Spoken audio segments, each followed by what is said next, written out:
improved quite a bit in their management style and their ability to actually implement projects that work for the communities. Obviously, they don't all turn out great, but you know, they are trying harder than they used to. I don't think that the state's gonna come down and say, San Miguel, we're gonna penalize you, a disadvantaged community, because the county decided that they weren't gonna do anything. It would be all, when we're producing reclaimed water. if we're doing our part and we're meeting our objectives, then there's really nothing the state can come back on us and say, well, you didn't help the county do something. Well, we weren't asked to help the county do anything. That's not part of our task under the GSP. So we need to look after San Miguel ultimately, and a lot of these projects won't work for San Miguel, but A lot of these projects won't work in general. you know, we have to keep an open mind in working with the other agencies to bring projects that will benefit San Miguel. There's not a lot of them that are going to be identified, and obviously they're not in this plan, but you know, we just need to keep an open mind and be positive about it. We can, okay, my question is, how much more invoices do we have? How much more money do we have to pay? Let's see. Well, we've invoiced, or we've paid roughly 1.3 million, I think, or 1.2 million, and we only had a contract for 1.3 million. right, Was it 130? So there's yeah, there's 3.03% of that. a little over, everything, there's 151,000 left in the contract as of that last thing, as of the Dick's, McKinley's report that he's presenting tomorrow. But that's on our side. $4,500. Yeah. Okay. Yeah. I just, And Director Farron, before you got here, we were talking about, because I gave them a copy of Dick McKinley's budget report and his language about there's some money unallocated, or there's grant funds that are not allocated. And I told the board tonight that my recommendation is not to encumber those funds, to keep them, you know, don't fund anything else other than what we've obligated ourselves to. Because I've seen, you know, you produce a big report like this, DWR is we're gonna have to revise it, you know. Well, that's my view on it too, and I think that, you know, as gung-ho as they came in and how confident they were that they could do it for that dollar amount, they've been kind of trying to weasel that out of the whole group for a while. Yeah. So I'm not into it, that's for sure. Yes. Anthony, Yeah. remember that graph you brought in a couple years ago? Oh. That showed the big water supply underneath, down here by the Mission, the Lynch Schmitz, between your place and Lynch Schmidt. That's the deep end of the swimming pool. It tapers uphill to Bradley. It's 400 foot deep here, it's 100 foot deep in Bradley, or 70. I remember, there was, the map that I brought in showed the depletion amounts, and there was a yellow spot in our district boundaries. Where Yeah. the depletion, is it the vineyard that's off of Magdalena, off the corner of Magdalena. Is that Laura? You used to say it was Galbraith? Magdalena over In there? between Magdalena and Estrella Road, Yes. Lord. that's Lord. Yeah. Yeah, that map that I showed you, that showed that, that was one of the areas that was drawing a lot of water and it was spilling over into our boundaries. It was like it was yellow, which red was the worst and white was no change at all. So I think it was like a couple 100 feet difference because of JLR's operations. Yeah. Well, anyway, this swimming pool is 400 foot deep at that end, 75 feet the other side of Bradley. Anything between here and Bradley, which you got the Nacimiento, the San Antonio, you say recharge water. Well, after we clean the water, it goes right into the river. It goes right into this pond that's underground here. So we're actually recharging right now. We've been doing that. It sounds to me like one of the engineers I talked to at the oil field talked that way. That you guys are actually recharging as we go. And Nacimiento water is backfeeding some of it also. I don't know if it catches the Galbraith or not. It's kind of cut across right there by Lynn Schmidt. There's kind of a bank under the river. And it's kind of that should go that way to Pastor Rules, and we got our room this way. If Bradley started raising hell with us, we have a real legitimate complaint, because they are in our aquifer. Right. So they are Right. not. Yes. That's one problem I have with importing or exporting water anywhere. There is no extra water. If you take water from one area, you're damaging some other area. It's as simple as that. And nothing in this PSP has mentioned anything about the environment, about stream flows and natural habitat and stuff like that. And, you know, I have to wonder about, you know, I'm all for temporary capture and stormwater and things like that, but I have to wonder, doesn't DFW, or whatever they call them now, Department of Fish and Wildlife, don't they have some say about stream diversions Absolutely, no, and absolutely. Yeah. things like that? Mhm. So that's a level of permitting and, The one that kind of intrigues me, and I know that they've had some studies that they've done up in the, I wanna say Castroville area, is catching the rainwater before it hits a stream and having recharge basins there. And I don't know if we have the geographic studies or geological studies to see if that would be something that we could do here. Mhm. But it's kind of intriguing to me, you know. I mean, there is a lot of water that runs off.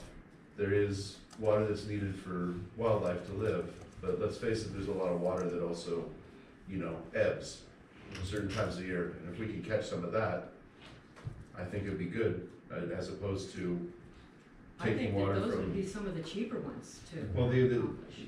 anything that's state water is ridiculously expensive. I mean, if, you'd have to buy it from somebody else to get it into the ground, you'd have to treat it to potability to put it in the ground. And you don't even have any way to put it in the ground already, so you'd have to build that on top of it. It's insane. But I guess all they're after is a list of projects, so it's, you know, it's confusing to me. I rely on Blaine a lot, and I think rightfully so, because, you know, he's a pretty smart guy. But yeah, these projects, they don't make any sense. But again, like you said, there's not really any alternatives. There's not any solutions, really, it doesn't appear to be, that aren't insanely expensive. Did your working group ever see this map? Yeah. Okay. Yeah, Yes. yeah, that's the map I brought in a long time ago. Mhm. It's the one that shows the Can't see depletion. that far. Go ahead, yeah. And this was Is one that of them. started Lynn Schmidt's about? That was the one that shows the depletion over the Oh, entire that's the whole basin. thing out here. Yeah, and But then you there, brought one in, Anthony, it was like from the mission to Bradley, and you and I were sitting there talking about it, you put it in your folder. And I said, that's the same one that I used to get from Jim Harrington, from the Margarita. I probably have that in a box. The only other map that I have on my computer, because I used to carry, is this one, which shows that there's a red zone in our district boundaries. And it's it's coming from J. Moore, and it's spilling over into our Well, it territory. wasn't so much him, but beforehand. We started in Martin up here, somewhere near Lynn Schmidt, went to Bradley. You said, I thought it went to Bradley, but actually on your map, it said it went to the other end of Bradley. My position is just the fact that, I mean, if this basin group has spent 1.2 million, I mean, I think that you could do a heck of a lot better with a project list. I mean, instead of recycling the garbage, I almost be willing to put letters condemning whoever thought they would just recycle projects. And I mean, it's appalling in my personal opinion that I thought that we were supposed to get things resolved, and we're literally just at the same spot we were 5 years ago, 6 years ago. Yeah. And we spent money on this. This is, I don't know what to say, other than for the fact that I just can't. The money's coming back to us, it's a reimbursement from the grant. Okay, but, yeah, I think we can all agree that the projects are ridiculous, but they are what they are. I did have one question about projects. How much does Templeton spend to dump nozzling water into the river? I don't know the answer to that. Okay. I know the district engineer, I can find out. Has it ever been considered to, I mean, of course, that would probably cost a ton of money to dump nozzling metal at Wilsona or into the San Marcos Creek or would flow into San Miguel? Well, and unfortunately, you would have, it's the same issue, you would have to borrow or buy an allotment. And if the district were to buy water, we could put it in there, but then we'd have to do studies to make sure that that water is actually getting to San Miguel. Templeton dumps it in the river, virtually where they pull it out. Right, I think it's, So- yeah. And Paso is dumping it in the river, but now they treat it. Mhm. So, you know, when I first started here, there was discussion about Nasmena water bringing it here. And my understanding at that time is that they were gonna bring a pipeline from Wilsona to San Miguel and dump it in the river. And then that was gonna be like $8 million.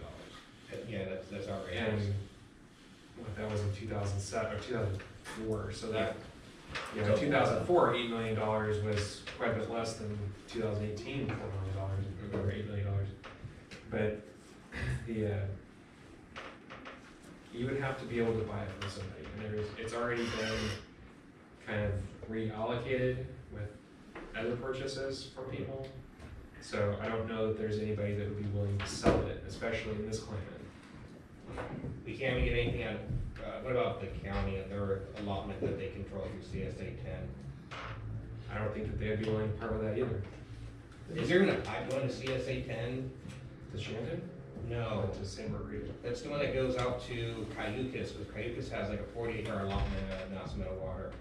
My understanding of how that works is it goes into one of the reservoirs and it's a trade. Yeah, it just gets, Whale Rock water and, the city takes their nasty chunk. Yeah, that's exactly what happens, because Whale Rock is also city of San Luis. So at some point, if the city, or if San Miguel was in dire enough straits, then we could probably work something out, but most likely it's not a real viable option financially. Makes sense. Okay, there's other things that we're doing with the treatment plant, maybe recycling or capturing stormwater runoff, things like that, that would be more viable for San Miguel. I have one more question. What's going on? You're laughing. You gotta lead off with something other than, there's one more question. Okay, I have 100 more questions. All right. Perfect, there we go. What's going on with Monterey County and their portion? Because I know the state considered this entire basin as one. So the state allowed the split to be at the county line. So Monterey County has a GSP that they're developing for the Monterey County portion of the Paso Robles Basin. Okay. In the end, they have to align so that we're not damaging them and they're not damaging us. Right, how's that gonna work? Well, we won't know until they have a plan, which will be the end of the year. So what happens if those two plans are in conflict? then the state will deny them.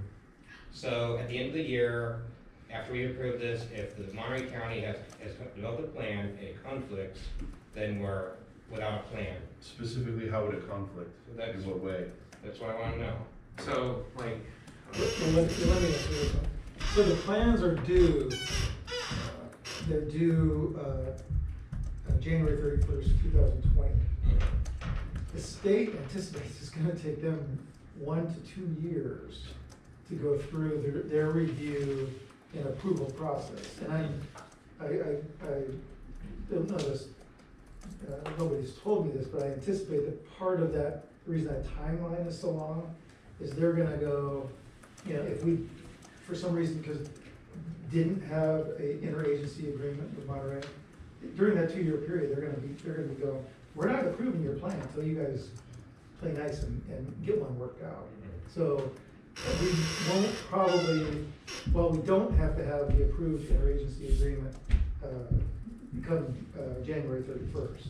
But we will have to get one before the DWR finally approves our plan and their plan. Has there been any communication with Monterey County? The consultant team has been communicating, yeah. Not there, I don't think anybody officially, at least on the cooperative committee, has been communicating Not with that I them know. on the. When historically, we were supposed to be working with them, and then there was no communication with Monterey County. So I didn't know if we're heading back into that scenario again as well. I'm literally having deja vu. I'm sorry, Director Parent, I'm talking so much. It's just, It don't matter to me. yeah. You. I mean, a lot of it is what it is. And we're such a small fish in a lot of ways that, to me, primarily, are we doing what we need to do to comply with the GSA? Are we doing what we need to do to protect and develop our water resources? Those are the only things that I really concern myself with as far as, and if there's red flags, I'm more than happy to point them out. And we talk all the time about, discussions. I mean, I wasn't at that meeting with Debbie Arnold, but basically everything she was complaining about was things that Glenn and I had been discussing as far as, funding and the feasibility of these projects. Because, the original drafts, they made it look like, the state water project was #1. I mean, why would you put it on the top of the list if that wasn't the case? And I work for the state water project. It's not feasible at all.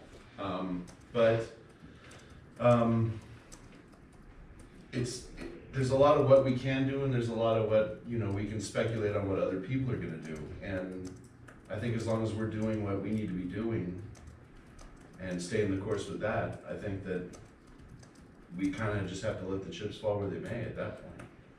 And I would just interject that, because it's, even though we don't hold a lot of cards, at the end of the day, it has to be unanimous approval. Exactly. So we've got a bit of a hammer, and so I would suggest that that we pick our battles. If there are things that are absolutely, unacceptable, then let's identify those and let's use our hammer for that, and not use all of our energy to fight things that maybe aren't necessarily that important to us. But whatever you guys wanna do, I'll do. Yes. Quite a few years ago, we had Cleese and Associates come in here and do water testing. And it cost this town about $25,000